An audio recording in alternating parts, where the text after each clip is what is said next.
यानंतर ॲडव्होकेट धनंजयजी धाबेकर ज्यांनी खूप परिश्रम घेतले, धनंजय धाबेकर असतील, संदीप मडके असतील, माननीय केशवजी सावंत साहेब असतील, यांनी खूप खूप म्हणजे रात्रीचं बेरात्रीचं खूप कष्ट केले. मला बोलायचं साहेब दोनच गोष्टीसाठी बोलायचंय, म्हणजे ते खूप महत्वाच्या गोष्टी आहेत. आपल्यामधले फक्त ऍडजस्टमेंट मावळे ओळखा साहेब तुम्ही, आणि अंधारात येऊन माफी मागणाऱ्याला थोडंही करा आणि आम्हाला सांगून करायला सोबत घेऊन. आम्ही तुमच्यासाठी कुठल्या फंडासाठी, कुठल्या शिफारशीसाठी, कुठल्याही कशासाठी आलेलो नाही. तुम्ही ज्या दिवशी सांगितलं साहेब मोडी टाकेपर्यंत आजी तू इथं थांब, बाकीचं काहीच करू नको, मी कंटिन्यू मी इथं तुम्ही सांगितल्याप्रमाणे जी जबाबदारी तुम्ही दिली मला आतापर्यंत, जी जबाबदारी दिली तुम्ही मला, ती तुम्हाला मलाच माहित आहे. आणि काही लोक जी फितूर चालीची लोक आहेत ती थोडं ओळखा साहेब तुम्ही, ही माझी नाही सगळ्याची येत आहे. आणि रात्र कष्ट करून पहाटे 4 वाजेपर्यंत जाऊन सगळे समाज जमला इथं सगळ्यांवर. आज इथे येऊन काय सगळं तुम्ही जाचाल बोलून 2 मिनिटात तुमचं कसं आहे भोळा स्वभाव आहे. महादेव काय एवढा महादेव असा भोळा आपल्या परिसरात कुणीच नाही. साहेबांना कुणी शिव्या दिल्या मारलं आणि साहेबाला व्हिडिओ तरी आले त्याच्या साहेबाकडे, जाऊ दे राजे ते त्याचा कर्माला मारायले, पण ती आम्हाला बी मारायले ना, आम्हाला पण मारायले ना. मी काय म्हणतो आमच्यासारख्या प्रमाणित तुम्ही प्रायव्हेट माणसं नेमा प्रत्येक ठिकाणी. आणि अजित खरंच काम करतय का, धनंजय धाबेकर खरंच काम करतय का, अशी लोक तुम्ही बघा. आणि काय लोकांना लयच पुन्हा सावंत तू सावंताचा माणूस आहे. अरे सावंत साहेब काय एमआयएम किंवा बहुजन वंचित पार्टीत नाही, शिवसेनेमध्ये आहेत. अरे इतक्या दिवस तुम्हाला डीपीटीसी साहेबाची चालत होती, शिफारसी चालत होत्या, साहेबाला देव मानित होतात तुम्ही. आणि पुन्हा लोकांपाशी बघतो, ह्याला बघतो आणि त्याला बघतो, ती बघायचा दादा आमचाच आहे. फक्त साहेबांनी सांगितलं संयमाला घे म्हणून. बोलत असताना मला जास्त काय बोलायचं नाही. माझ्यावर प्रेम करणारे आणि सावंत साहेबांवर निस्वार्थ प्रेम करणारी लोक आहेत. ही सगळी जेवढी जनता आली आहे इथं, आज धाराशिव कळम असेल, तुळजापूर असेल, एक शब्दावर एवढी लोक आपल्यासाठी इथं आले. सर्वांच्या मनापासून परत एकदा आभार मानतो. आणि साहेब मी म्हणलेली व्यथा थोडी तरी मनावर घेणार आहेत का नाही तुम्ही सांगा मला, आज माईकवर सांगा.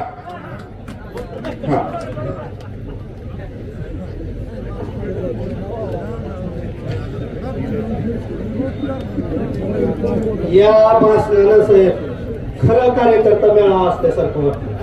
नाहीतर आतापर्यंत सगळं गोडगोडच चालू होतं. आता यानंतर मी स्वतःच बोलणार. त्याचं कारण असं आहे साहेब, त्याचं कारण असं आहे की आज शेतकरी मेळावा आहे, कार्यकर्ता मेळावा. आता तुम्ही स्टेजवर जर पाहिलं तर मी सोडून कोणीच कार्यकर्ता नाही. आणि मेळावा जर कार्यकर्त्याचा असेल तर एका तरी कार्यकर्त्याने बोललं पाहिजे का नाही, म्हणून मी बोलणार आहे.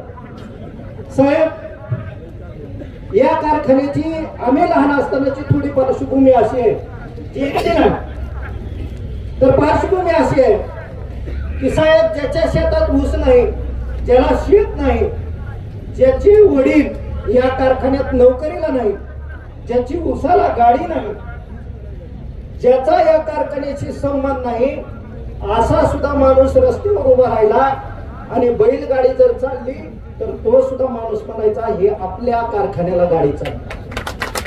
ज्याचा काही संबंध नाही, ही आपुलकी इथल्या लोकांची या कारखान्याप्रती आहे. तो कारखाना बंद पडला, आपण तो कारखाना जिवंत केला. इथं शेतकऱ्यांच्या चेहऱ्यावरती आपण पाहू शकता साहेब, हे स्टेज बघून खुश झालेले चेहरे नाहीत, हे कारखाना बघून खुश झालेले चेहरे. आपण कारखाना जिवंत केला आणि ती जी एक आपुलकी कारखान्याप्रती इथल्या शेतकऱ्याची, ऊस कामगाराची, नोकरी करणाऱ्या लोकांची या कारखान्याबद्दल होती, ही आपुलकी लोकांना असं वाटलं होतं की आता संपुष्टात आली. परंतु केशव सावंत साहेब इतकं गोड आणि छान बोलतात, इतकं चांगलं हाताळतात माणसाला की त्या माणसाला तो कारखाना आज सुद्धा आपलाच आहे असं वाटतंय. ही आपुलकी जीवन ठेवायचं काम सावंत साहेबांनी केलं. साहेब अजित लाटा फार पोटतिडकीनं बोलले.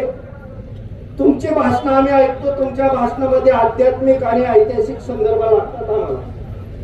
साहेब द्वापर युगात त्रेतायुगात म्हणजे आम्ही पण ऐकलेलं आहे की एखादा महाराज फळ खायला द्यायचा आणि लेकरू व्हायचे, प्रसाद खायला द्यायचा आणि लेकरू व्हायचे, त्या कमंडल मधलं पाणी प्यायला द्यायचं आणि लेकरू व्हायचे. आज साहेब महाग शिव्या देणारे, महाग उद्धार करणारे तुमच्याकडे येतात, तुम्हाला म्हणतात की तुम्हीच आमचे वडील आहेत, आम्ही तुमचे लेकर आहेत. तुम्ही विचार बी करत नाहीत का बाबा हे आंबा खाऊन जन्माला आला असेल का चिकू खाऊन जन्माला आला असेल, काहीच विचार करत नाही, लगेच पदरात घेतात. तेव्हा विचार करा थोडा की बाबा हे कसं जन्माला असेल, मला बाप म्हणायला लागले, आले आले पाया पडायला लागले, तर विचार करत नाही. बरं ह्या लोकांमुळे अशी परिस्थिती व्हायली की जे तुमचं दातृत्व कर्तृत्व तुमचं दानशूरपणा बघून तुमच्यावर निस्वार्थीपणे प्रेम करतात, अशा कार्यकर्त्याची कुचंबना होईल साहेब. असे कार्यकर्ते आडवळीला पडायचे. त्याच्यामुळं जर कुणी आलं की साहेब तुम्हीच माझे बाप आहे, तर किमान शोध तरी घ्यावा की बाबा त्याला बाप आहे का. उगाच कुणी यायचं साहेब तुम्हीच बाप, कल्याण करा, तुम्ही बी इतके दानशूर आहेत की लेकराला पदरात घ्यायचंय, तुझं कल्याण केलं. ती कल्याण करून इतका बदमाश होतोय की पुन्हा तुम्हाला लाथ मारावं लागते. बर ती एवढा निर्लज्ज आहे की तुम्ही त्याच्या बुडावर लाथ मारली तर बुडावरचा वन बुजायच्या आधीच रात्री जाऊन पाया पडते, साहेब माफ करा. हे इतके दानशूर की जा तुला माफ केलं, अजून काय पाहिजे. ते माफ करून गुन्ह्यानं खायला गेलं साहेब. आमच्या कशी येऊन आम्हाला खिजवायला लागलंय, कसं वाटतंय तुम्हाला. लय निष्ठावंत आहेत तुम्ही, लय प्रेम करता साहेब. थोडा विचार करा साहेब. भारताची मिशन घेतली तर त्याला 4 चाळणे, तुमच्याकडे एक तरी ठेवा, एक तरी. त्या चाळणीत कार्यकर्ते निष्ठावंत मोजा साहेब. कमर्शियल कार्यकर्त्यावर नेता उभा राहत नाही. त्याचं आपल्याला इतिहासात उदाहरण आहे. शाहिस्ते खान 2 लाखाची फौज घेऊन आला, शिवाजी महाराज जीवाची 4 माणसं घेऊन लाल महाराज घुसले, बोट छाटली. आपण इतिहासात वाचलं का त्याची बोट छाटल्यावर त्या 2 लाख लोकांनी युद्ध केलं? नाही वाचलं. अफजल खान 2 लाखाची फौज घेऊन आला, कोतळा बाहेर काढला. आपण ऐकलं का त्याच्यासोबत 2 लाख आलेले युद्ध केलं? नाही ऐकलं. त्याचं कारण असं आहे साहेब, मोगलामध्ये आदिलशाहमध्ये जे लढायला येत होते ते कमर्शियल होते, पगारीवरचे होते, आणि शिवाजी महाराजांकडचे मुठभर होते ते जीवाचे होते. आपला असू द्या, तुटका असू द्या, जीवाचा असला पाहिजे. कमर्शियलचं काय? गडक साहेब पालकमंत्री होते, त्यांना बाप म्हणत होते. पुन्हा खोतकर साहेबाला बाप म्हणले. पुन्हा तुमच्या तर अंग खांद्यावरच खेळले. लेकरच लेकर, कमीच नाही लेकरा. आता तुमचं मंत्रीपद गेलं, आताच्या पालकमंत्र्याच्या अंगा खांद्यावर खेळायले. अशा लेकराचं काय लाड करायचं जे 2.5 वर्षाला बाप बदलतो. आमची विनंती आहे तुम्हाला. आता पहिल्यांदा ज्यावेळेस साहेब आपण उभा राहिला त्यावेळेस मी तुमच्या प्रचाराला होतो. आपण पालकमंत्री राहिला. पालकमंत्री राहिल्याच्या नंतर आम्ही कधीतरी काम मागायला तुमच्याकडे आलो होतो स्वतःच. मला पद द्या, मला काम द्या, आलोत का? आम्ही तुम्ही लोकांचं कल्याण करताय. आमच्या मातीत जन्माला आलेल्या हजारो पोराच्या हाताला काम तुम्ही दिलं. आमच्या शेतकऱ्याचा ऊस तुमच्यामुळे चालला. आमच्या इथल्या जन्माला आलेल्या लोकांचे संसार तुमच्यामुळे सुखाने चालू आहेत. याचं समाधान आमच्या मनात आहे, म्हणून आम्ही स्वार्थी भावना ठेवत नाही. पण जे कमर्शियल लोक आले त्यांची चाळणी वेगळी करा साहेब. मात्र एकीकडे पडलं पाहिजे आणि माल एकीकडे पडला पाहिजे. इथं मालाच्या मोकंडी मात्र पडलंय, त्याच्यावर माती पडली आणि त्याच्यावर बुसकट आहे. त्या बुसकटाला वाटायला मीच नेत आहे, ते माल खाली पडलाय ना. म्हणून विनंती आहे साहेब. साहेबाचा स्वभाव असा आहे, एखादा कार्यकर्ता म्हणलं का नाही साहेब तुम्ही माझे बाप आहेत, माझा नटबोल्टाचा कारखाना टाकायलाय, सगळे नटबोल्ट माझे घ्या. साहेबांना असं लगेच सांगतात हे जे नटबोल्ट घ्या. कोणीतरी म्हणतोय साहेब मी पोत्याचा कारखाना टाकालोय, तुम्हीच माझे बाप आहेत, माझा पोत घ्या. साहेब लगेच पोती घेते. कुणीतरी पतसंस्था मल्टी स्टेट टाकते, साहेबाकडे येते, साहेब तुम्ही माझे बाप आहेत, 2 कोटीची तरी एवढी करा. लगेच करते. विचार तरी करा साहेब. या सगळ्या प्रक्रियेमध्ये असं व्हायलंय आपलं, या सगळ्या प्रक्रियेमध्ये असं झालं साहेब, आपलं जे हक्काचं आहे आपल्यावर निस्वार्थी प्रेम करणार ते गावात उघडून नागडं हिंडायला लागलं. आणि हे असले दत्तक आलेले आंगडं टोपडं घालून खऱ्या बापाला ड्रेस घेऊन गेले. जरा विचार करा. तर हे आमचे टोपडेवाली बापाला ड्रेस घेऊन जाणारे ह्या लोकांना आता आता थांबा म्हणे लोक नाही थांबत अजून 2 मिनिटं. कार्यकर्ता मेळावा आहे. नेत्याचा मेळावा नाही, कार्यकर्त्याचा मेळावा आहे. त्याच्यामुळे आमची विनंती आहे साहेब की आता चाळणी करा. आपण इतकं छान काम करायला साहेब, मी तर असं म्हणतो की आपल्या या उस्मानाबाद जिल्ह्याच्या माळावर जे तुम्ही आम्ही पैसे गोळा करून आमच्या बापदादांनी पैसे गोळा करून जे बारके बारके व्यवसाय सहकारी माध्यमातून उभा केले ते आमच्या नेत्यांनी बंद पाडले. इथल्या त्यांच्या गाडीला कुणाचा धक्का लागला तर त्याला चिपकून मारित होते. कसं काय गाडीला धक्का लागला, त्यांनी सगळं खंडून नेलं. आज जिल्ह्यात 4 कारखान्याचे भाई तुळजाभवानीच्या चरणी विनंती करतो की जिल्हाभर तुमचे असेच उद्योग वाढावे आणि आमच्या इथल्या पोराच्या हाताला काम मिळावं, आमच्या शेतकऱ्याच्या संसाराला आधार मिळावा, एवढी आई तुळजाभवानीच्या चरणी विनंती करतो. आणि एवढीच विनंती नाही करणार, आई तुळजाभवानीच्या चरणी आणखी एक विनंती करतो की तुम्ही जर कुणाच्या बुडावर लाथ हाणली तर त्याच्या ढुंगावरचा वर जायच्या आधी तरी तुम्ही माफ करून या, अशा आई तुळजाभवानीच्या चरणी विनंती करतो. थोडं निष्ठावंताकडे बघा साहेब, आपली पोरं पार मिली. हे आता हे सगळं उभा करायला कोण पोर आहेत माहितीच नाही. कोण रात्रंदिवस चटलं, स्टेजवर सगळे दिसायले, पण हे कोण चटलं, हे कोणी हाताला पांढर कोण लागला, हरव कोणी आणले, तुरळ कोणी आणले, साहेबाला माहित नाही. साहेबाला फक्त एकच पाहिजे, पाया पडला आणि बाप म्हणलं की हेच खरा कार्यकर्ता. आमची विनंती आहे साहेब, तुम्ही 1000 दत्तक घ्या पण कोटच्याला बी जाता. 1000 दत्तक घ्या, त्यांची घरं मारा पण कोटच्याला बी जपा, कार्यकर्त्याला जपा. साहेब एक अपेक्षा असते की हा माणूस जिल्ह्याचं चांगलं करेल. आता इथं समोर बसलेल्या माणसाला आम्हाला अपेक्षा राहिली नाही की तुम्ही जिल्ह्याचं चांगलं करा. आम्हाला ठाम विश्वास झालाय की तानाजीराव सावंत साहेबा सोडून दुसरं कुणी या जिल्ह्याचं चांगलं करू शकत नाही, इथल्या तरुणाला काम देऊ शकत नाही. आणि हा विश्वास घेऊन इथली सगळी जनता जमलेली आहे. आणि मी जे बोललोय ते आपल्या भूमकरण धाराशिव, कळम धाराशिव सगळ्याच्या कार्यकर्त्याच्या माध्यमातून बोललोय. ते कालपासून मला तर ह्याचा विचार करावा साहेब. एवढं बोलतो, आता आणखी खूप बोलायचंय साहेब. साहेब ज्यांनी तुमच्याकडून रडून मदत घेतली का नाही, मी अडचणीत आहे म्हणून, त्यांनी शेजारी 2 एकर जमीन घेतली. ह्या गोष्टी तुम्हाला माहितीच नाही. आता ती कुणी घेतली ती तुम्हाला आता खाली गेलो सांगतो. रडून साहेब आम्ही लय अडचणीत आहे, फाशी घ्यायची वेळ आली, आता आम्ही मरतो, 20 पेतो, साहेब इतकं अडचणीत आहे, तुला 10 लाख. त्यानं 6 महिन्यानं 2 एकर जमीन घेतली साहेब शेजारची. आमची विनंती आहे की बाबा चाळणी लावा, चाळणीतून जे काय येईल आपल्याकडे ते आपलं, नाहीतर मोगलाच्या आदिलशाच्या सैन्यातल्यासारखे आपल्याकडे असून काय उपयोग आहे. पुन्हा सोबत लढायला तीच माहित नाही. त्यांना भागो म्हणलं की पळायचं एवढंच माहिती होतं. जे जीवाचे होते शिवाजी महाराजाकडे, त्यांना माहित होतं तलवार नसली, ताणपट्टा नसला तर दगडानं लढायचंय, पण लढायचंय. ही माणसं तुमच्याकडे आहेत, फक्त ती माणसं योग्य यंत्रणेत आणावी ही विनंती करतो आणि इथं थांबतो. जय हिंद, जय महाराष्ट्र. यानंतर योगेशजी केदार हे आपलं मनोगत व्यक्त करतो.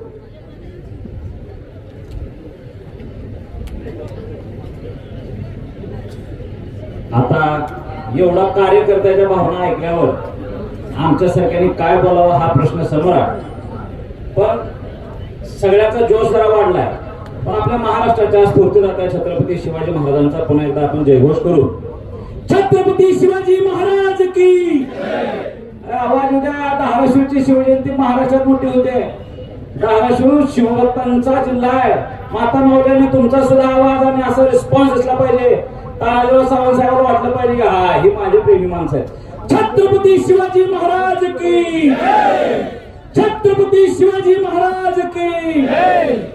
काय झालं, अजित नाकाळांनी अशी ठिणगी टाकली आणि वकील साहेबांनी पुन्हा आता त्या जर भरपूर वारा घातले. आता त्याच्यामध्ये तानाजी सावंत साहेब आता काय बोलतील आणि ह्या दोघांच्या मध्ये आपण बोलायला वेळ आली. तुम्हा लोकांना आता साहेबांचं ऐकून घेण्याची उत्सुकता जास्त वाढलेली आहे.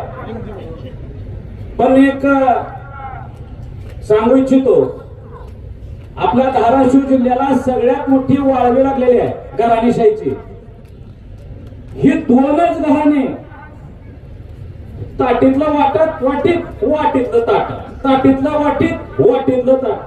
अरे बाबा, एक जण जर म्हणला माझ्या बापाला ह्यानं मारला मारला मारला मारला मारला, अतिशय बाई पुन्हा त्याला म्हणते "हट, ती तर आता ते मरू नावाचं पोरग आहे." मला वाईट वाटते साहेब, मी माफी मागून बोलतो. महाराष्ट्राच्या राजकारणामध्ये थोडस एक सुसंस्कृतता कमी झाली आहे, पण ह्या जिल्ह्याच्या राजकारणाची संस्कृती ह्यांनी फार चिखलात राहायचा कार्यक्रम केला. हो, ह्या लोकांच्या छतावर उभा राहून विकासाचं राजकारण करणाऱ्या तानाजी सावंत साहेबांसारख्या एका वाघाची गरज आहे.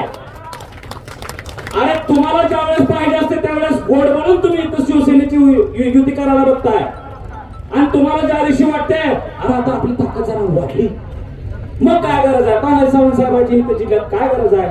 मग हे सगळे लकडबागे, ही लकडबागे म्हणजे माहित आहे का, वाघ शिकार करते सिंह जंगलात, आणि त्याला खात असताना निवांत खाते सिंह, त्याला स्वतः विश्वास आहे, आणि ते खात असताना लकडबागे बघते तर त्याला स्वतःला शिकार करतात नाही. तानाजी सावंत साहेबांनी केलेली शिकार ही लोकड बघा, इकडून जरा वाटतं, तिकडून जरा वाटतं, इकडून जरा. अर्ध्या भूपरांडा वाशीमध्ये राजकारणामध्ये ह्या वाघाला एकटं पाडायचं काम त्या लकडबाग्यांनी करायचा प्रयत्न केला होता. पण सर, धाराशिव मध्ये धोका दिला ह्या लोकांनी, गोड बोलून पालकमंत्र्यांना सुद्धा अंधारात ठेवलेला आहे. येणाऱ्या काळात असं गाफील राहणारं राजकारण व्हायला नको आहे, त्याला तुमची गरज असेल. आम्ही विनंती करतो तुम्हाला, येणाऱ्या पंचायत समिती आणि जिल्हा परिषदेमध्ये ह्या राणा पाटला लावी, ओमराजे लावी त्यांची आपण अवकाश दाखवायची तयारी ठेवली पाहिजे. अरे तुम्ही कारखाने बंद पाडले, ह्याने ह्याच्या चुलत्याला मारलं, बापाला मारला म्हणताय, त्याला म्हणताय हे बाळ, आणि ह्याने काय करायचं, आपण त्या येडात राहिलो. हे तेरसारखा कारखाना अनेक वर्ष बंद होता, त्याला तानाजी सावंत साहेबांनी चालू केलं. विकासाचं राजकारण तुम्ही काय करायला आहे? आता तुमच्या इकडचे गिरा आमच्या इकडे तुळजापूरला आले राणा पाटलाच्या स्वरूपात, काय किंमत जायला तयार नाही. ह्याच्या नोकरालाच भेटायचं सगळ्यांनी. अरे साहेबांसमोर कार्यकर्ते भावना मांडू शकतात, आमच्यासारखे माणसं सुद्धा म्हणतील साहेब चुकल्यावर आम्ही बोललो, पण म्हणते नाही योगेश, आपल्या लोकांचा स्वभाव चांगला आहे, सारखा आहे, खऱ्यानं बोलणारे माणसं सोबत ठेवा. धाराशिव जिल्ह्यानं बाळासाहेबांच्या विचारावर विश्वास ठेवला होता, हिंदुत्वावर विश्वास ठेवलेला होता. अरे निस्वार्थपणे तानाजी साहेबांनी महाराष्ट्रात ज्या ज्या काना कोपऱ्यात मराठ्यांच्या आंदोलनात आत्महत्या केलेल्या घरात मदत पोहोचलेली आहे, प्रत्येक घरात. आज नुसताच मराठा नाही, ओबीसीच्या बांधवांनी सुद्धा आत्महत्या केल्या, त्यांच्या सुद्धा घरात मदत पोहोचली. त्या आता त्या फक्त एकच मुद्दा बोलतो, त्या महापूर आलता त्यावेळेस सुद्धा अनेकांनी म्हणले की यांनी फोटो लावून कार्यक्रम केला, फोटो लावून केला. अरे तुम्ही बिस्किट पुडा तरी वाटायचं होतो, एखादा बिस्किट पुडा घेऊन जा, त्याने इकडे व्हिडिओ काढ, त्याने त्याचा विरोध कर. माझी विनंती आहे तुम्हाला सगळ्यांना, शून्यातून विश्व निर्माण केलेले तानाजी सावंत साहेब आहे.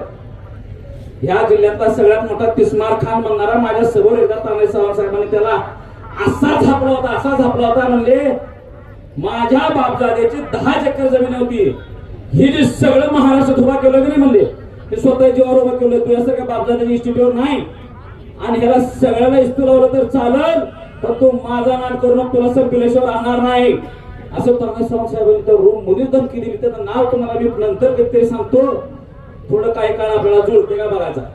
त्याच्यानंतर जर जुळवार नाही आला तर मग बेट्या आम्ही आहेच तुमच्या समोर, वापरला तुझी काय लायकीत का तानाजी सावंत साहेब ठेवत होते, पायापाशी कसे ठेवत होते हे तुम्हाला बी लक्षात येईल. जिथं आम्ही जिंकणार तिथं जिंकू, आणि तुम्ही जर लय वळवळ करायला का नाही, तुमचा सगळा इस्तू तुमचा कावड लावायचा कार्यक्रम सुद्धा आम्ही करू, एवढंच करतो. आणि वाढत असलेले 2 शब्द पूर्ण करतो. जय हिंद, जय महाराष्ट्र. यानंतर शेवटचं मनोगत आहे, जिल्हा प्रमुख सुरज साळुंखे यांना विनंती करतो की त्याने आपलं मनोगत व्यक्त करायचं.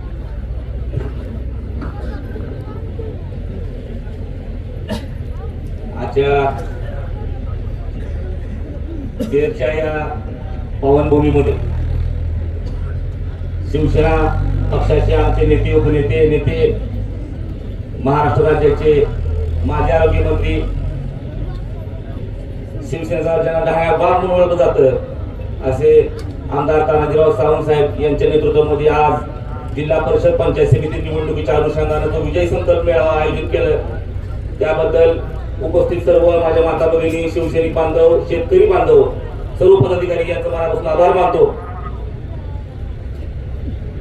खरं तर हे वर्ष निवडणुकीचे वर्ष आहे आणि आजच्या या संकल्प मेळाव्यामध्ये जो तेरणा कारखाना गेली 12 वर्ष बंद पडला होता तो त्यावेळेसचे सर्व आम्ही सहकारी या ठिकाणी ज्यांनी आग्रहाने आंदोलन केलं ते माझे बंधू अजितजी खोत साहेब ते देखील अतिशय अग्रेसर साहेब या आंदोलनामध्ये सहभागी होते. सर्व या भागातील तालुक्यातील सर्व शेतकरी बांधवांनी, सभासद बांधवांनी या कारखान्यासाठी आंदोलन केलं. कारण ज्या लोकांना या कारखाना सोपवला गेला, ज्या लोकांनी या कारखाना जिंकून चालू केला, साहेब ते कारखाना चालू शकत नाही. कारण साहेब मुळात त्यांच्याकडे तेवढी क्षमता निघू होत नव्हती आणि नंतर हा कारखाना बंद पडला. या कारखान्याचा भंगार झाला साहेब, बेचिराग झाला कारखाना. पण या ठिकाणी या भागातले शेतकरी बांधव, या ठिकाणी या भागातले लोक, गावकरी सगळ्यांच्या पोटामध्ये तुळतुळ होत होती की सोन्याचं कोंबडं देणारी ही अंडी साहेब शेतकरी बांधवांचं हा जे कारखाना म्हणून एक युनिट आहे ते बंद पडलं आणि शेतकरी बांधव अडचणीत आला. या भागातला संबंध व्यापारी समस्त वर्ग अडचणीत आला आणि साहेब सगळ्यांनी आपल्याकडे विनंती केली. आपण आमच्या सगळ्यांच्या विनंतीला मान दिला, दखल घेतली. साहेब आम्ही किती वेळ विनंती केली, आपल्याकडे विनंती केली की साहेब हा कारखाना आपण चालू करावा आणि साहेब आपण मनावर घेतलं. या कारखाना साहेब एक तपानंतर तब्बल 12 वर्षांतर कारखाना चालू झाला. आज सगळ्यात जास्त कारखाना भाव देणारा, शेतकरी बांधवांना उसाचा भाव देणारा हा कारखाना म्हणून आज आपली ओळख सगळ्या माध्यमातून निर्माण झालेली आहे. मी या ठिकाणी या संबंध शेतकरी बांधवांनी साहेब आपला सत्कार देखील आज केलाय. तरी देखील साहेब उपस्थित सर्व माझ्या मायबाप शेतकरी बांधवांना पुरुष शब्द आपलं या ठिकाणी आभार मानतो आणि साहेब हा कारखाना अविरतपणे चालू राहावा, चालावा आणि शेतकरी बांधवांना न्याय मिळावा, या भागातल्या व्यापाऱ्यांना न्याय मिळावा आणि साहेब या भागाची आपल्या माध्यमातून उन्नती व्हावी, प्रगती व्हावी एवढीच माफक अपेक्षा या कारखान्याच्या शेतकरी बांधवांच्या माध्यमातून करतो. साहेब आज आपण जिल्हा परिषदेच्या निवडणुकीला समोर जातो, पंचायत समितीच्या निवडणुकीला समोर जातो. समोर जात असताना आपला सोबत जो मित्र पक्ष आहे साहेब तो आपल्यासोबत कुरघोड्या करायला लागला. कारण आता जिल्ह्यामध्ये झालेल्या नगर परिषदच्या निवडणुका झाल्या साहेब, जिल्ह्यातल्या 8 नगर परिषदच्या निवडणुका झाल्या आणि या निवडणुकीमध्ये काय पद्धतीने आपण युतीला समोर गेलो, कुठं धोका केला, बोलणी चालू ठेवली, बोललंय केलं, वागलंय केलं आणि साहेब अतिशय चुकीच्या पद्धतीने या ठिकाणी शिवसेना अडचण आणण्याचं किंवा आपला पक्ष अडचण आणण्याचं काम या ठिकाणी मित्र पक्षाने, भारतीय जनता पार्टीने, तिथल्या आमदारानं साहेब मी नाव घेऊन सांगतो राणा पाटलांनी केलं. साहेब आमची बोलणी केली, मुंबईत गेले, पालकमंत्र्याचे पाय धरले आणि म्हणले शिवसेना भाजपची आपण धाराशिवमध्ये युती करू. उमरग्यामध्ये साहेब तीच केलं. भूमपरणामध्ये साहेब जगावी युती होईल.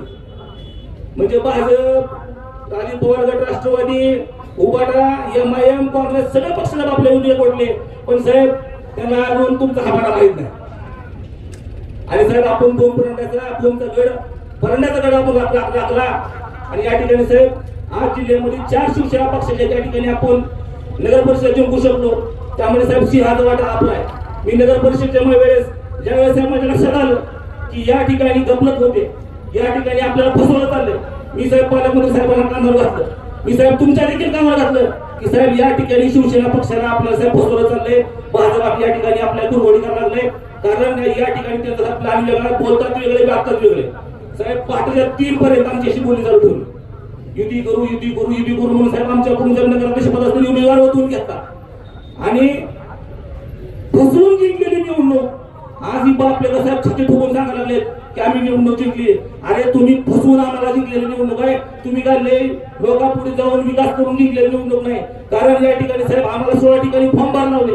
साहेब 16 उमेदवाराचे जरी मत आपण मोजले 8,000 मत फक्त साहेब त्या ठिकाणी 16 उमेदवार आपल्याला पडले आहेत. साहेब आज 41 उमेदवार आपण पक्ष उभा केले असते आणि नगराध्यक्ष आपला बघायला असता या ठिकाणी साहेब धाराशिव नगर परिषदमध्ये देखील शिवसेना पक्षाचा झेंडा दौराला फडकला गेला असता.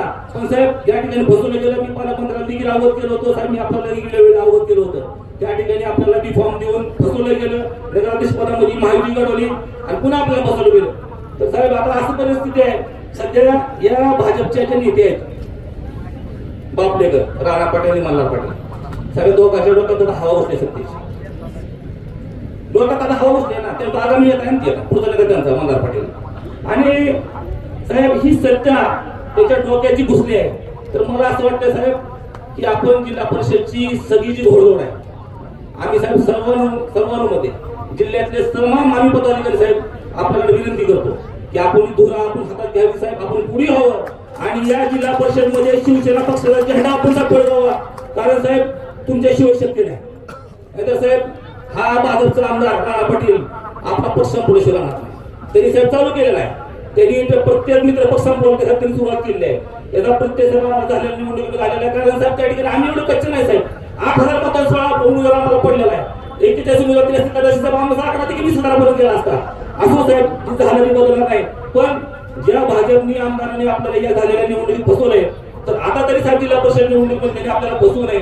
आणि साहेब जर मान सन्मान आपल्याला जागा मिळत असेल तर ठीक, नाही तर साहेब तुमच्या देशामध्ये जिल्हा परिषदची घोडदौड आपण या प्रचोराच्या भूमिकेसाठी करू. एवढंच या ठिकाणी या शेतकरी मेळाव्याच्या प्रसंगी आणि या जिल्हा परिषद पंचायत निवडणुकीच्या अनुषंगासाठी या ठिकाणी व्यक्त करतो. साहेब भूमिका जी आहे पक्षाची आपली ती प्रामाणिक आहे. हे आपले नेते एकनाथ शिंदे साहेब असतील, साहेब पालकमंत्री साहेब असतील, साहेब तुम्ही असताल साहेब तुमच्या सगळे कामगार आणि नेते आणि खाली काम करणारे कार्यकर्ते साहेब या ठिकाणी खूप मोठी फौज आहे. पण साहेब थोडस फसवलं चाललंय. आपल्या पक्षातला एक शिवसेनेचा गट साहेब पूर्ण भाजप चालवायला लागलेला आहे. त्यामुळे अशा पद्धतीने देखील फसवलं चाललंय. आता महाराष्ट्रामध्ये साहेब जिल्ह्यामध्ये आपल्या युती कुठंच घडली नाही, पण साहेब कळममध्ये युती घडली. 8 नगर परिषद पैकी 7 नगर परिषद मध्ये कुठेही युती घडली नाही, कळममध्ये युती घडली. मी तिथल्या नेत्याला म्हणलं साहेब आता तुम्ही काय भानगड केल्या, काय जादूची कांडी फिरले आम्हाला सांगा, आम्ही त्या पद्धतीने युती करू. पण साहेब मुळात सांगायचा विषय आहे साहेब ऍडजस्टमेंट आहे. आपण साहेब शिवसैनिक शिवसैनिक ऍडजस्टमेंट करू शकत नाही म्हणून साहेब फसलो म्हणून साहेब त्यांनी फसवलं आपल्याला. आणि साहेब कळममध्ये त्यांनी युती घडवली, सगळं त्यांचं साथीने साधून घेतलं. कारण साहेब कळममध्ये जो शिवसेनेचा पक्ष आहे तो पक्ष साहेब आपला फक्त नावाला आहे, त्या ठिकाणी काम सुद्धा साहेब भाजपचं करतंय. त्यांचं साहेब कामगारांच्या ठिकाणी लोक आहेत. म्हणून साहेब या ठिकाणी ही सगळी जी काय चुका झालेली आहे जिल्हा नगर परिषद निवडणुकीच्या माध्यमातून ते पुढे जिल्हा परिषद साहेब होणार नाही. आणि पुढच्या जिल्हा परिषदच्या निवडणुकीच्या अनुषंगाने सर्व मी माझ्या बाबतीत त्याला विनंती करतो की आपण आता येत्या काळामध्ये जिल्हा परिषद आणि पंचायत निवडणूक समोर जाणार आहात. साहेब आपल्याकडून देत असताना चांगले उमेदवार केले पाहिजे, चांगले फिल्टर करून उमेदवार साहेब केले पाहिजे. कारण साहेब या ठिकाणी मेरिटला महत्व दिलं पाहिजे. निष्ठावंत जरी आपला असला तरी साहेब तरी समजूत काढून आपण ज्या वासीला सांगितल्याप्रमाणे कोणी या ठिकाणी गद्दारी कोणी या ठिकाणी बंडखोरी करणार नाही. कारण साहेब विजय आपल्याला महत्वाचा आहे. जिल्हा परिषद निवडणुकीमध्ये आपण आपल्या नेतृत्वामध्ये साहेब आम्ही जिल्हा परिषद निश्चित जिंकू हा आम्हाला ठाम विश्वास या ठिकाणी साहेब व्यक्त करतो. आणि साहेब जास्त मी आपला वेळ घेणार नाही कारण खूप वेळ झालेला आहे. आपण मार्गदर्शन करणार आहात. या ठिकाणी बोलण्यावर थांबतो. धन्यवाद. जय हिंद, जय महाराष्ट्र.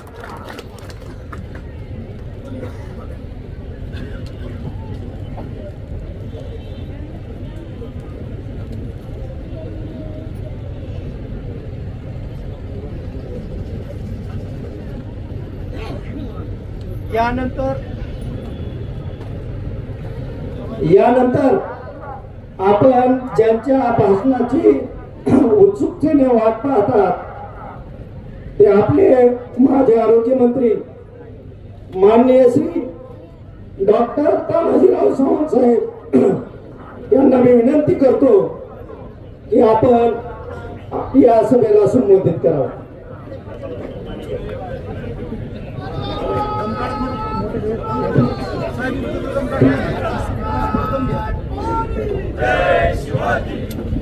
तर मला वाटतं भरपूर भाषणं झाली, विचार मंथन झालं.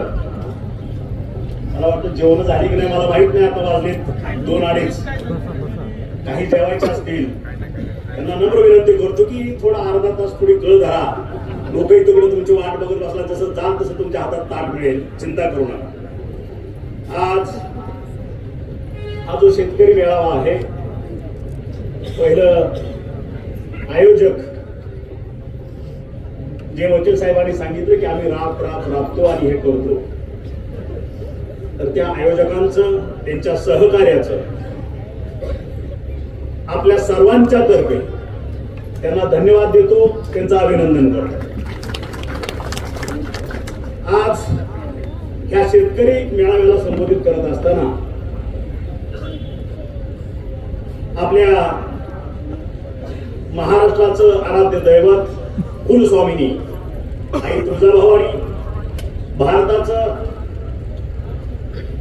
आराध्य दैवत छत्रपती शिवाजी महाराज, संभाजी महाराज, हिंदू हृदय सम्राट बाळासाहेबजी ठाकरे, आनंदजी दिघे साहेब, महाराष्ट्राचे लाडके उपमुख्यमंत्री, माझ्या पक्षाचे पक्षप्रमुख एकनाथजीभाई शिंदे, ह्या व्यासपीठावर उपस्थित असलेले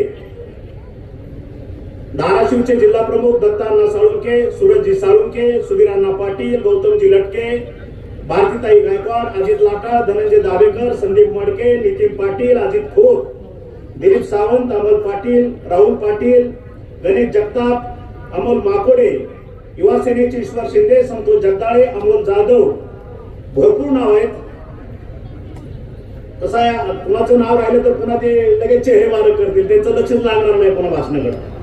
अविनाश खापे पाटील, मायाताई चव्हाण, आशाताई आवार, संजय नाना गारे, शिवहारा स्वामी, शशांक सस्ते, अमोल जाधव, राहुल डोके, उद्धव साळवी, नागजी नायकोडे, घोगरेसर, योगेश केदार आणि ह्या सर्वांच्या सहकार्यानं या ठिकाणी कार्यरत असलेले माझे पुतणे केशवजी सावंत साहेब. खरं तर हा शेतकरी मेळावा आणि येणाऱ्या 2026च्या बाबतीत जिल्हा परिषदेच्या निवडणुका ह्या दोन्हीचाही परामर्श आज आपल्या सगळ्यांच्या माध्यमातून घ्यायचा. कारण आता जिल्हा प्रमुखांनी सांगितलं सूरजने की आम्हाला फसवलं. अरे पण ज्या गावच्या बाबी त्याच गावच्या बोरी 2017ला तुम्हाला आठवत असेल धाराशिव नगरपालिकेची सत्ता उलटवून टाकणारा हाच तानाजी सावंत होता. कुठे गेले होते तुम्ही? माझ्या साक्षीनं तुम्हाला मी उपाध्यक्ष केलं बहुमत नसताना. 40 वर्षाची सत्ता नगराध्यक्ष मकरंदराजे निंबाळकरांना केलं. 1100 मतांनी निवडून आला. त्यावेळेस भाजपचा उमेदवार होताच ना. आणि म्हणून ज्या पद्धतीनं पक्षातील काही लोकांनी, पक्षातील काही नेत्यांनी आपली अवकात नसताना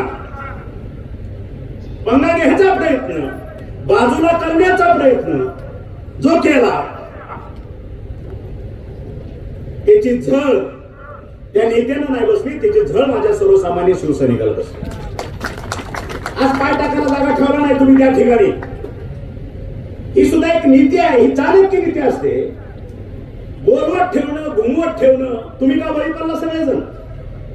माझ्या कानावर विषय कसा, जोपर्यंत मला माझा पक्षप्रमुख सांगत नाही की तानाजीराव तुम्ही त्या धाराशिव मध्ये लक्ष घाला, नुसतं लक्ष घाला एवढं मला असतं तरी एक मतानं ती नगराध्यक्षाची निवडणूक मी त्या तानाजी सावंत जिंकून दाखवले की अदरवाईज मी तुम्हाला माझं थोबड दाखवलं नसतं. अवकात लागते, त्याच्यामध्ये मनगटामध्ये नॅट लागतं आणि डोक्यात ताकद लागते. काय पद्धतीला आपण इलेक्शनला सामोरं जायचं. समोरच्या नेत्याची पावलं, समोरच्या पक्षाची पावलं काय आहेत हे ओळखता आलं पाहिजे. आणि म्हणून आज तुम्ही विचार करा, मूळ भाजपाबद्दल माझी अजिबात तक्रार नाही. या जिल्ह्यातला, धाराशिव जिल्ह्यातला मूळ भाजपचा एकही कार्यकर्ता शिवसेनेच्या विरोधात जात नाही, कारण रक्त एक आहे. मग खोट कुठं आहे? खोट विचारात आहे, खोट रक्तात आहे. आलं का लक्षात?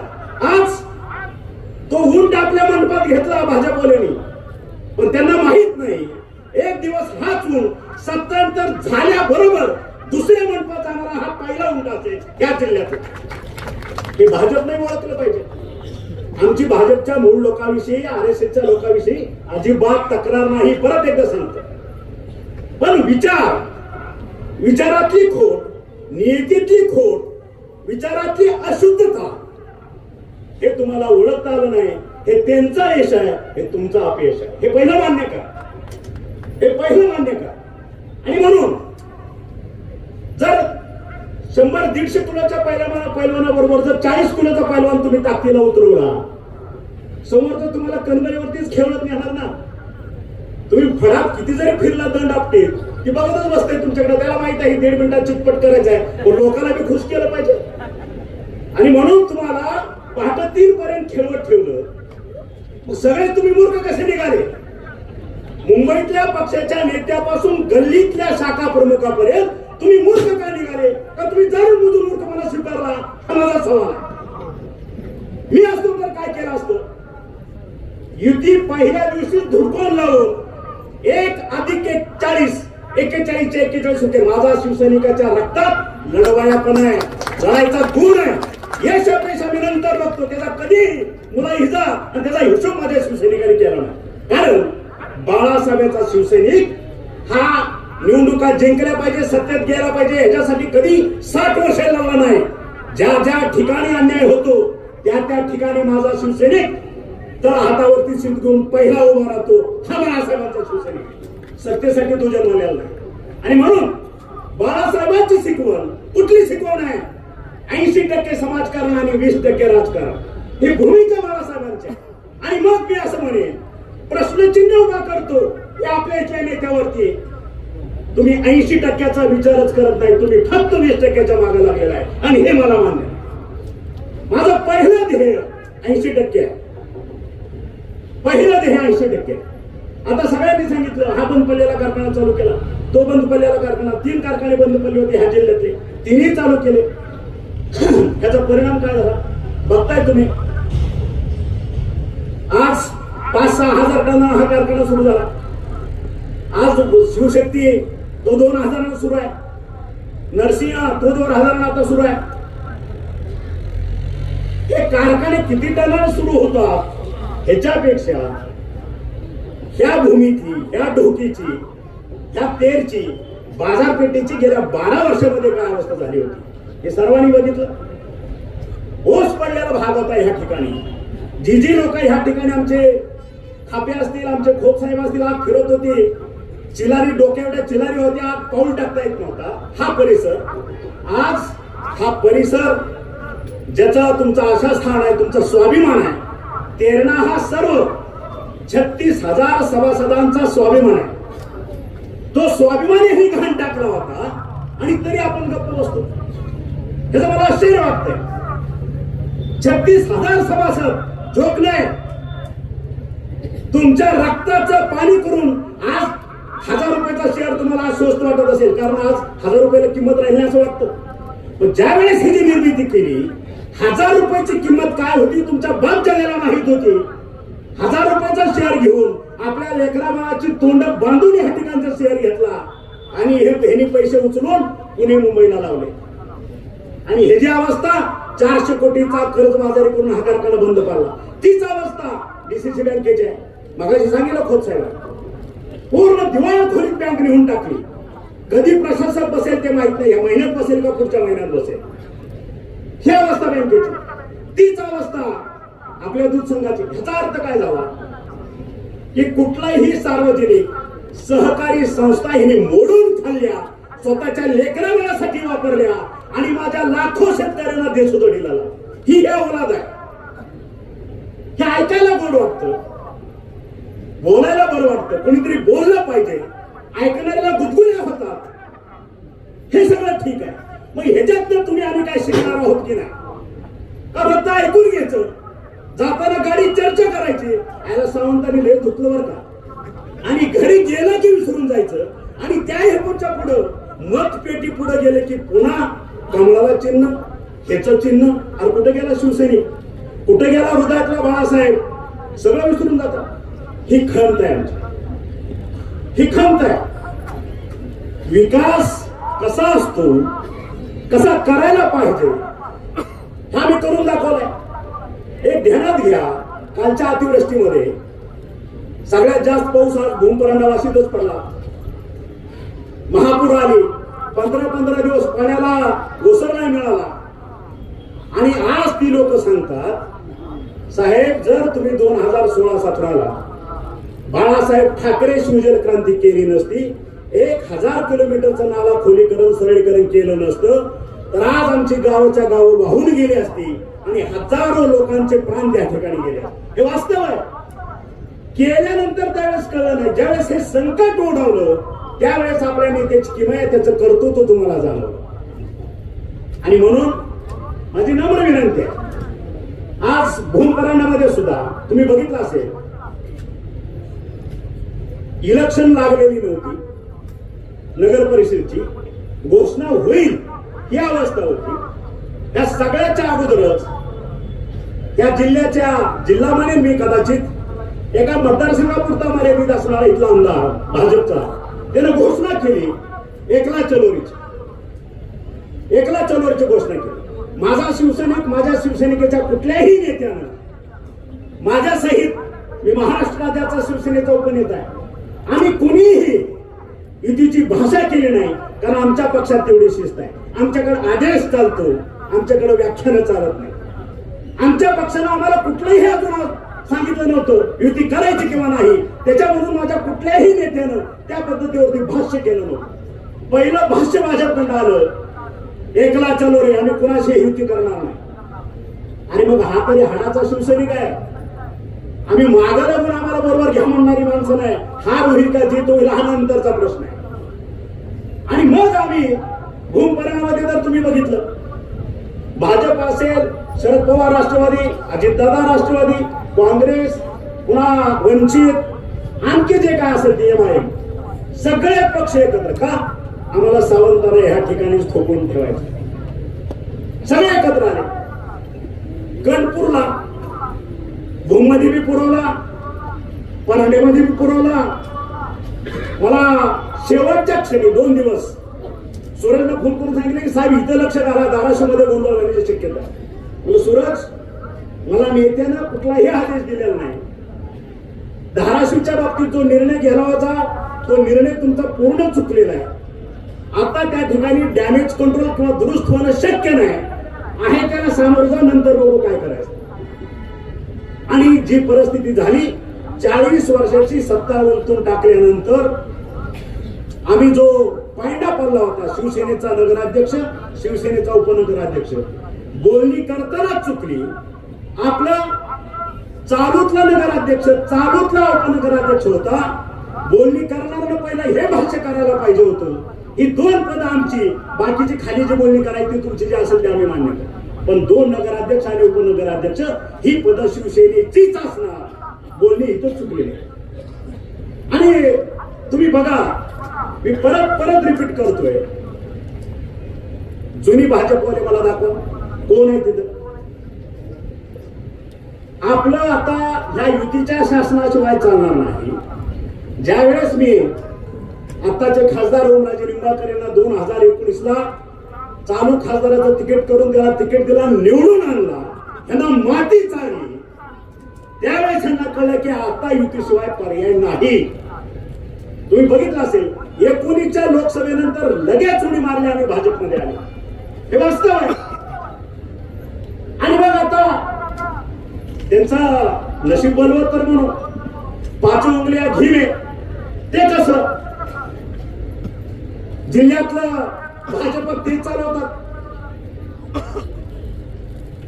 राष्ट्रवादीशी नातं होतं, अजितदादा राष्ट्रवादी गट ते चालवतात. सगळे विफॉर्म ह्या खिशात ह्या खिशात. शरद पवारचे राष्ट्रवादी ते मागच्या खिशात, ते विफॉर्म त्यांच्याकडं. एक आमच्यातला गद्दाराचा गट शिवसेनेचा, ते बी पुढच्या खिशात, त्याचे बी विफॉर्म तिथं. राहिला कुठला पक्ष? आणि काँग्रेसचं तरी हास्यास्पद झाले. ज्या वेळेस आमच्यासारखे बालबच्चे नव्हते, लढणारं एकही नेतृत्व ह्या जिल्ह्यामध्ये नव्हतं, त्यावेळेस मी तरी असं म्हणेन, मला वंदनीय आहेत, वंदनीय मधुकररावजी चव्हाण, त्यांनी ह्या महाशक्तीला तोंड दिलं. 30 वर्ष किल्ला लढवला. आणि कशासाठी एवढे सरेंडर झाले हे त्यांनाच विचारा. तेही आजच्या 5च्या खिशात कुठेतरी ठेवले. संपला विषय. आणि म्हणून युती का आघाडी हा विषयच राहिलेला नाही.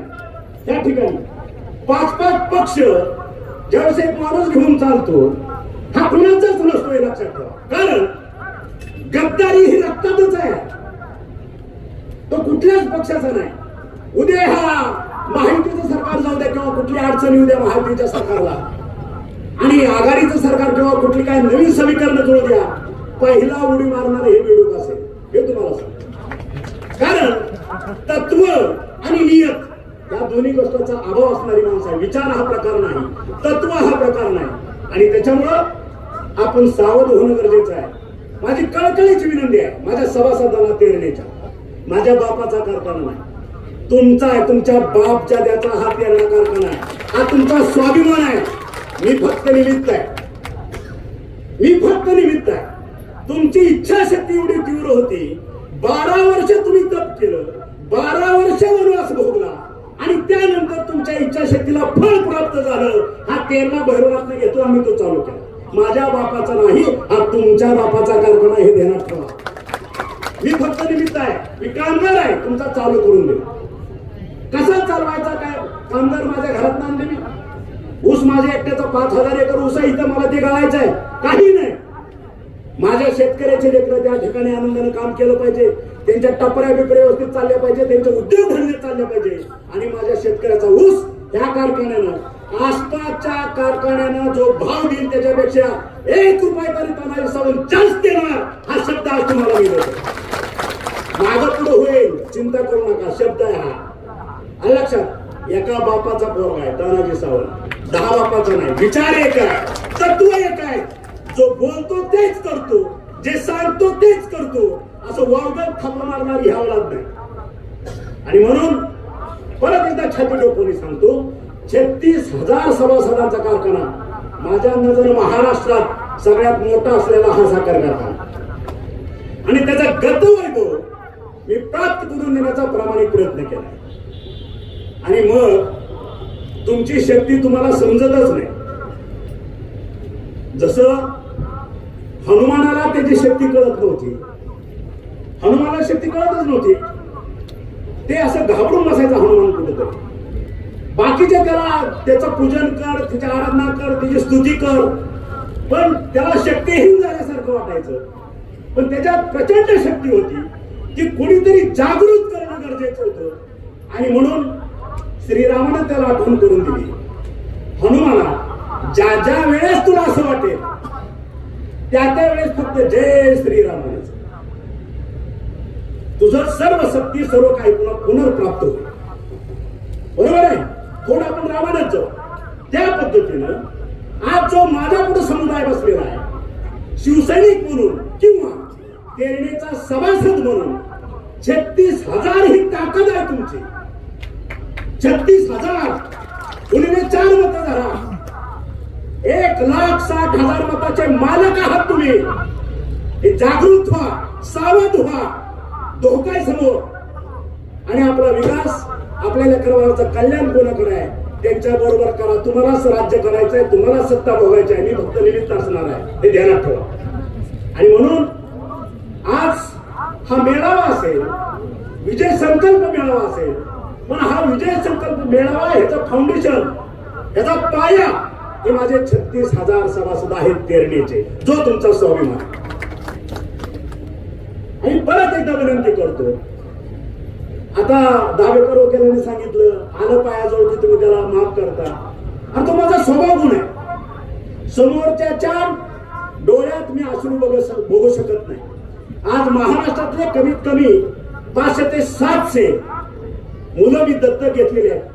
मराठा क्रांती मोर्चाच्या माध्यमातून असतील, गोरगरिबांनी कुणी आत्महत्या केली असेल, कुणी ऍक्सिडेंट मध्ये वारला असेल, त्याचा मुलगा असेल, मुलगी असेल, त्याचं कुटुंब असेल, महाराष्ट्राच्या कोणाकोपऱ्यातनं येऊन बघा, दत्तक घेतलेले आहेत. त्यांच्यावर अक्षदा टाकेपर्यंत सगळं दायित्व माझं असेल, त्यांचं पालकत्व मी स्वीकारलं. आणि हे कोण करतं? माझ्याकडे पैसा येऊन तो चाललाय, मला माझ आहे असं नाहीये, मी बी करतो माझा रे. पण एक हृदयात कुठेतरी जागा असते. माणूस आपलं सिंहावलोकन करतो, आपण कशा परिस्थितीत आहोत. आपल्या पायात चप्पल नव्हती. धाराशिव जिल्हा परिषद आदर्शवत जिल्हा परिषद करण्याचं म्हणतात, काय नेमका फॉर्म्युला असणार आहे आदर्शवत जिल्हा परिषद करण्याचा? तुमच्याकडे काय फॉर्म्युला त्याचा? फॉर्म्युला जे आपले उपक्रम आहेत, जे काही व्हिजन आहे, ते जिल्हा परिषद ज्यावेळेस बहुमतानं माझ्याकडे येईल त्यावेळेस पहिल्या मीटिंगमध्येच तो माझा आदर्श जाहीरनामा जो असेल ते तुम्हाला दिला. तुम्ही भारतीय जनता पार्टीवरती आज टीका उघडपणे केलेली आहे. तर आता जिल्हा परिषद ज्या निवडणुका आहेत त्याच्यात युतीची काही चर्चा होईल किंवा काय भूमिका काय असणार आहे पुढच्या काळात? नाही, चर्चा केली. आता माझे जे पदाधिकारी आहेत ह्या ठिकाणचे, माझे जिल्हा प्रमुख असतील, तालुका प्रमुख असतील, सगळ्यांची व्यथा की ह्या ठिकाणी आम्हाला भाजपनं फसवण्याची त्यांची व्यथा आहे. जेवणाच्या व्यवस्थेकडे आपण सर्वांनी जावं. जी व्यथा आहे ती व्यथा मी फक्त जाहीरपणे मांडली. आणि ह्या ठिकाणी आम्ही युती करणार नाही किंवा काय, हा प्रश्न माझ्या अखत्यारीत येत नाही. माझे पक्षनेते माझे पक्षप्रमुख ठरवतील युती करायची किंवा नाही, आणि जसा त्यांचा आदेश येईल त्याप्रमाणे ह्या ठिकाणची कारवाई म्हणजे केली. चर्चेची दारं खुली असणार आहेत भारतीय जनता पार्टीसोबत. सगळ्यांबरोबरच चर्चेची दारं, नुसती भारतीय जनता बरोबरच आमची युती होईल हे मी फक्त एवढंच सांगू शकत नाही. कारण तुम्ही भूमपरांडाला बघितलं की शिवसेना शिंदे गट विरोधात सर्वजण, तसं आता ह्या ठिकाणी माझी दारं सगळ्यासाठी आहेत. उद्या माझ्याबरोबर जर सर्व पक्ष जर येत असतील तर त्यांच्यासाठी मी चर्चेस तयार आहे. भवानी मंदिराच्या गाभाऱ्याचा विषय काय? माझं म्हणणं काय होतं तुम्ही जाऊन बघा त्या ठिकाणी. माझं एकच म्हणणं होतं की गाभारा हे शक्तिपीठ आहे, सर्वांचं आदराचं स्थान आहे. त्या ठिकाणी अशा पद्धतीचं विटंबना होता कामा नये, ही माफक भूमिका होती. गाभारा सोडून जे काय डेव्हलपमेंट करायचे आहे ते उर्वरित मंदिरामध्ये करावी ही माझी माफक अपेक्षा होती. त्या पद्धतीचं झालं नाही आणि माझ्या सर्वसामान्य भक्ताची कुचंबना झाली. ते उघडपणे बोलत नाहीत, पण मी ते तुम्हाला आज व्यक्त झालो एवढंच. धाराशिव जिल्ह्यामध्ये काही ठिकाणी ड्रग्सचे प्रमाण वाढलं, केसेस झाल्या, त्याबाबत आपली काय म्हणणं? आता जनतेनं ड्रग पेडलरला नगराध्यक्ष केलं तुळजापूरचं, त्याच्यामुळं मला वाटतं इथून पुढं आपल्या तुळजापूर ह्याच्यामध्ये मातेचा प्रसाद देण्याच्या ऐवजी येणाऱ्या भक्ताला ते ड्रग चेक पुढे दिली जाईल. आणि सर धाराशिव लाईव्ह जे निर्भीडपणे पत्रकारिता करायची तर त्यांना का अटक करण्यात आली? मी आता भाष्य केलं त्याच्यावरती.